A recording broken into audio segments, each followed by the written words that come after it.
Salut YouTube, c'est bientôt les vacances d'été et comme beaucoup d'entre vous, moi aussi je vais partir en vacances et du coup la chaîne sera aussi en vacances. Pendant cette période de vacances, je vais continuer à mettre des vidéos en mode vlog, mais avant de partir en vacances et pour vous remercier pour tous vos commentaires, vos questions et vos encouragements, franchement ça fait vraiment plaisir. Si vous êtes abonné à cette chaîne, je me doute que vous vous intéressez à tout ce qui est cuisson sous vide. Donc dans cette vidéo, je vais citer 3 choses indispensables si vous voulez commencer la cuisson sous vide à la maison.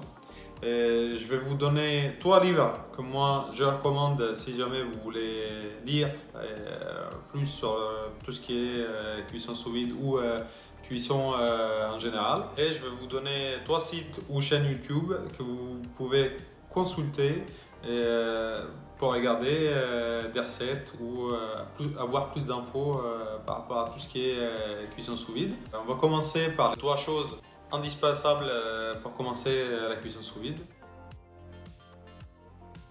La première chose et la plus importante entre ces 3, c'est d'avoir un thermoplongeur ou un cuiseur sous vide. Moi perso, je possède 2 thermoplongeurs, l'Anova ou le Joule par Chef Steps. Pour moi, ces 2 appareils, c'est les meilleurs sur le marché. Vous voyez, ils ont des designs un peu différents. L'avantage de Joule, c'est qu'il est petit et on peut le ranger plus facilement. L'avantage de l'Anova, ils ont un service après-vente qui est excellent et on peut le contrôler directement sur l'appareil même. Je vous mettrai les liens pour ces 2 appareils dans la description de cette vidéo. Moi, personnellement, c'est mes 2 préférés. Et vous n'êtes pas obligé d'avoir les mêmes. Mais si vous voulez commencer la cuisson sous vide à la maison, vous devez commencer par acquérir un thermoplongeur ou un four vapeur ou un cuiseur sous vide. Deuxièmement, si vous voulez faire des cuissons sous vide à la maison, souvent je vous conseille d'acheter une machine de mettre sous vide. Moi j'ai ce modèle qui s'appelle Blue Smart, que j'ai acheté chez Amazon. Donc, je vous mettrai le lien dans la description de cette vidéo également. Ce n'est pas indispensable parce que comme je vous ai montré déjà dans plusieurs vidéos, souvent j'utilise uniquement des sacs Ziploc pour faire des cuissons.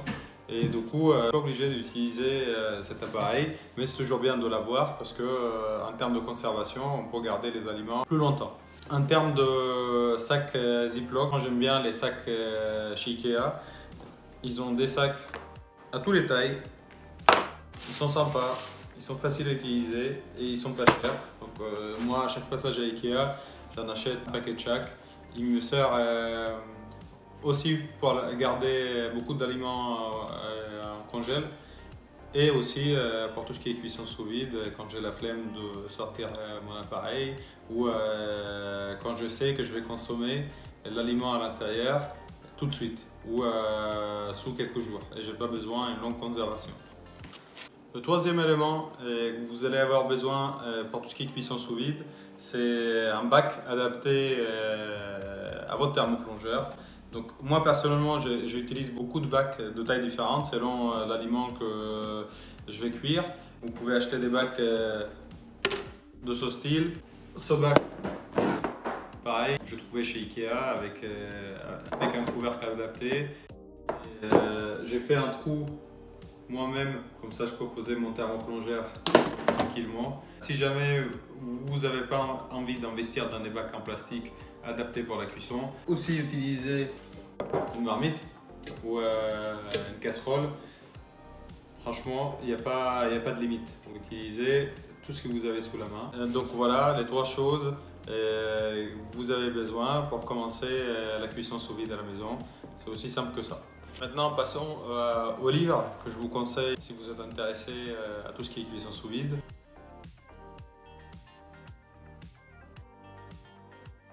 Le premier, je trouve qu'il est vraiment sympa, assez à jour parce qu'il est assez récent et bien détaillé. Ce livre là, Sous vide 2.0.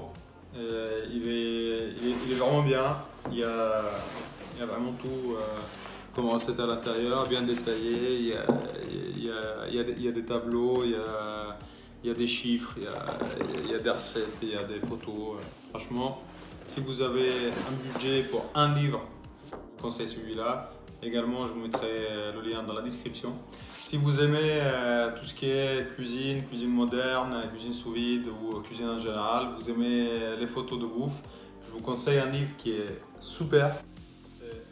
Le Modernist Cuisine at Home.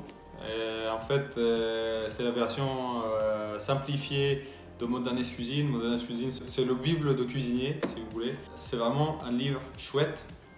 On va chercher la science derrière comment la cuisine fonctionne. Et franchement, c'est super bien fait.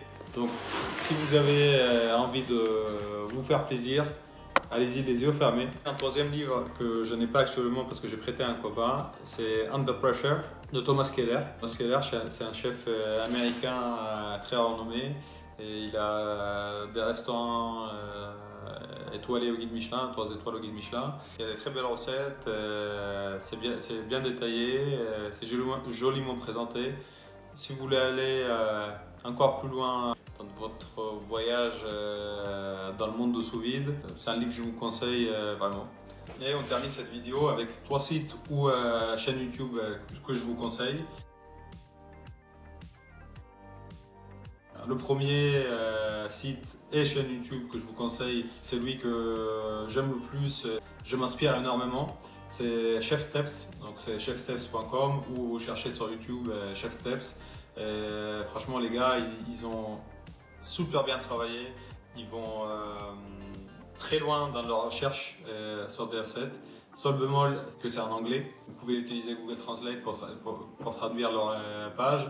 Leurs vidéos sont super bien détaillées, donc même si on ne comprend pas très bien l'anglais, on arrive à comprendre juste la vidéo sans parler anglais. Moi, j'y vais souvent pour lire et regarder leurs vidéos. Vous pouvez faire confiance les yeux fermés. C'est ce site-là, chefsteps.com ou chefsteps sur YouTube. Allez-y. Le deuxième site ou chaîne YouTube que je vous conseille, c'est toujours en anglais, c'est Sous Vide Everything. C'est une chaîne qui est assez vieille maintenant et c'est un mec qui est un amateur, qui a commencé par faire des tests pour tout ce qui est cuisson sous vide dans son garage. Et puis il présente bien, il fait des tests sympas. C'est très intéressant ce qu'il fait et il a plein de vidéos sur ce sujet. Donc si vous avez envie d'enrichir vos connaissances en recettes sous vide, allez-y, c'est vraiment pas mal. Je mettrai le lien de sa chaîne dans la description également. Le troisième youtubeur que je vous conseille, c'est Pierre-Henri. J'arrive pas à prononcer son nom de famille. Van Nieuwenhuizen. Van Nieuwenhuizen. Donc Pierre-Henri, si tu regardes cette vidéo, je suis désolé. Je mettrai un lien de ta chaîne dans la description pour ceux qui regardent cette vidéo. C'est un gars qui est super sympa, il fait des vidéos sur tout ce qui est cuisson sous vide et cuisson sur la plancha. C'est en français, c'est bien détaillé, c'est gourmand. Allez-y, il n'y a pas de souci, vous pouvez faire confiance à lui. Voilà les conseils, les astuces pour cette période de vacances où je serai absent. J'espère que cette vidéo vous a aidé, que vous l'avez trouvée intéressante et sympa. Si c'est le cas, n'hésitez pas à mettre un petit like, laisser un petit commentaire. Abonnez-vous si vous n'êtes pas encore. Je vous trouve ici après les vacances avec des nouvelles vidéos et un nouveau site internet. Je vous souhaite tous un très bel été, de très bonnes vacances. Prenez soin de vous. Merci à vous, vous êtes au top. Ça fait vraiment plaisir d'avoir 1000 abonnés. Je vous trouve ici très bientôt sur la chaîne. Au revoir YouTube.